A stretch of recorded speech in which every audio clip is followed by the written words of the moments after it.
edhe të gjithë janë duke e pritur, pa ja akoma nuk e besoj dhe prandaj I bie tavolinës dhe rënja e tavolinës ishte për Lacivitën, nuk ishte për të një person se erdhi sherifi.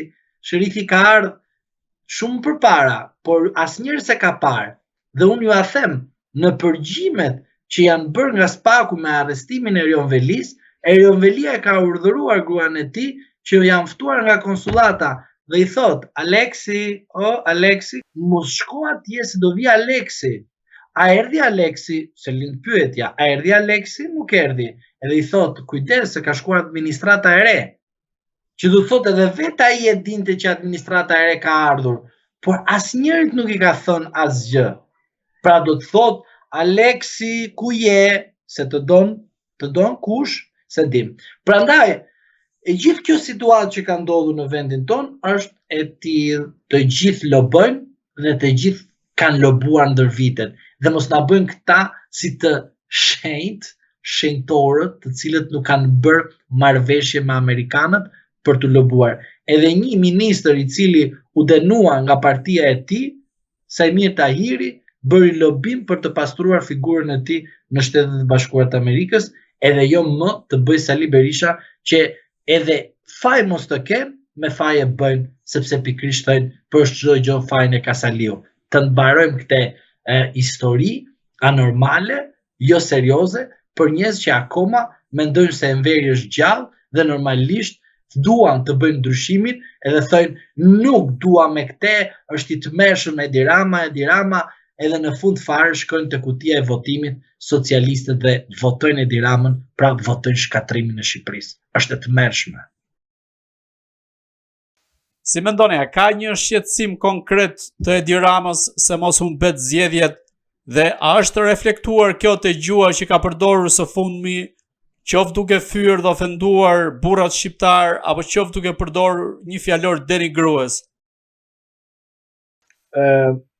Dua tani të bëjmë një bashkëbisedim bashkë sepse kërkoj kujtesën, sepse normalisht njerëz jemi, hallë kemi dhe kërkoj kujtesën nga ana jote. Kur fyu burrat shqiptar, në cilin qytet ishte? Në Dibër. Atëherë do të thotë që qytetar shqiptar është edhe Dumani, edhe unë, edhe ti. Origjina e Dumanit nga është? Nga Dibra. Nga Dibra është, a? Po. Po Ulsi Manjës? Dibra. Pra do të thotë, këta në rast se janë të ofenduar, nuk votojnë Edi Ramën. Në rast se nuk janë të ofenduar, e votojnë Edi Ramën. Pra pranojnë që kryeministri I vendit, jo kryetari I Partisë Socialiste, të lutem bëjmë korrigjim. Jo kryeministri, po kryetari I Partisë Socialiste. Shkojnë atë vend dhe ofendojnë. Burrat. Tani burrat me një rë me dy, nuk e di është çështje individuale, ta zgjedhin vetë si mendojnë vetë ç'a janë. Tani puna është këtu. Ajo çfarë unë nuk kuptoj. Dhuna e ushtruar, pra verbale, ishte për diçka që Ulsi Manjë nuk ka bërë si ministër dhe Rama I thotë që ju qekeni kështu sepse kam një të paaft. Edhe unë duhet një të paafti që kam ministër drejtësie të dërgoj një mesazh?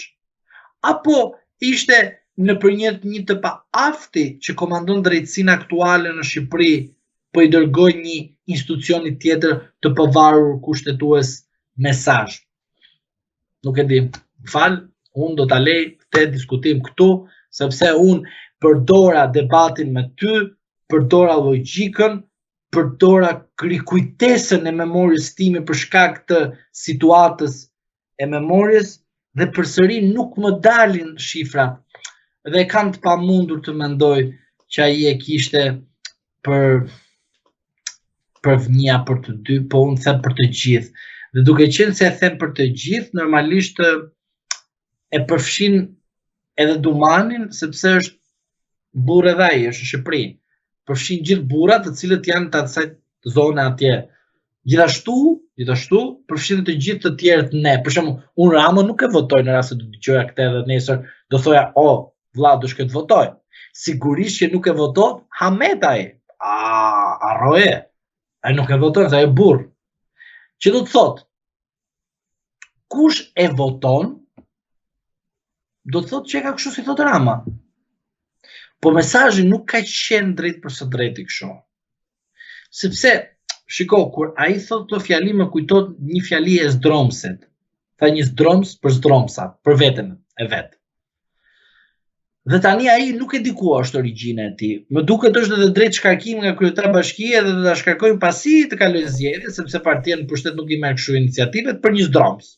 Që shajt të gjithë tjerë të zdroms dhe ishte krye zdroms që blente 80.000 euro, dëgjoj tani, 80 milion ose 800.000 euro, 80 milion euro do të jetë, po 800.000 kanë dalë aty. Hajde gjithsesi. Dhe merte thot libra. Më fal, 800.000 euro libra për t'i veshur dhe për të dukur të bukura nuk i marrin dot. Po gjithsesi, unë mendoj se ata të cilët e kanë dëgjuar këtë pjesë uroj të kuptojnë të vërtetën. Kush në qeverisë dhe kush duhet të iki, se në fund fare fatura është e rëndë dhe ta paguajmë të gjithë. Dhe problemi në zgjedhje kush është? Në rast se ti mërzotri më voton PS-n, e kupton? Nuk më jep mua të drejtën që kam votuar një parti tjetër që mos paguaj faturën që ti më detyrove të shkoj ta paguaj unë tani. Sepse unë e di si do e votimet. Po mërzotri, të hapura. Pse të hapura? Kush voton Partia Socialiste dhe ke qeverisë Partia Socialiste, fatura atit në shtëpi dhe të dalë ai për zot pa drejtësisë dhe burgaxhit që na kanë krijuar këto 12 vite. E drejtë, kjo është e drejta. Kush tjetër na ka krijuar që ka votuar këtë parti, fatura të shkojë këtit. Po jo ama unë të paguaj faturën e dikujt që është kryeplak, është një trafikant ose më mirë është një dallaverexhi në kadastër, të paguaj faturën sepse ai i bën vota partisë. Nuk shkon kështu, kjo është e padrejtë.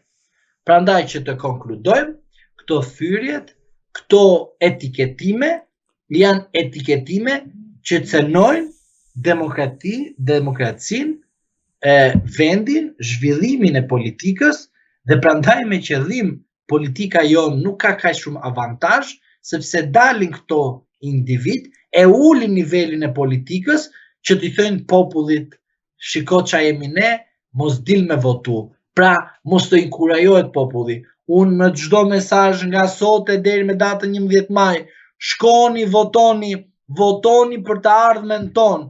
Lerni batutat i fusin atje ku e meritojnë dhe t'i fusin për veten e tyre. Shkoni, votoni dhe mos u merrni peng nga askush që ju merr peng të ardhmen, të drejtën, të ardhmen shqiptarëve, sepse nesër në rast se bëni gabim edhe votoni po të njëjtit, të cilët nga politikanë janë katandisur burgaxhi, dhe nesër kur të keni hall në hipotekë dhe të thoni avokatit, avokat ç'a të bëjmë, unë do ju them pas 11 majin me tallava shkoni përpara atit. Po ju pëlqej atit kërcimi, ja zgjidh hallin. Në rast se nuk i pëlqen atit kërcimin, do mbgeleni akoma në radhë duke pritur të drejtat tuaj që ai t'ju zgjidhi sipas dëshirës së tij. Prandaj votoni dhe shkoni dhe vetëm votoni.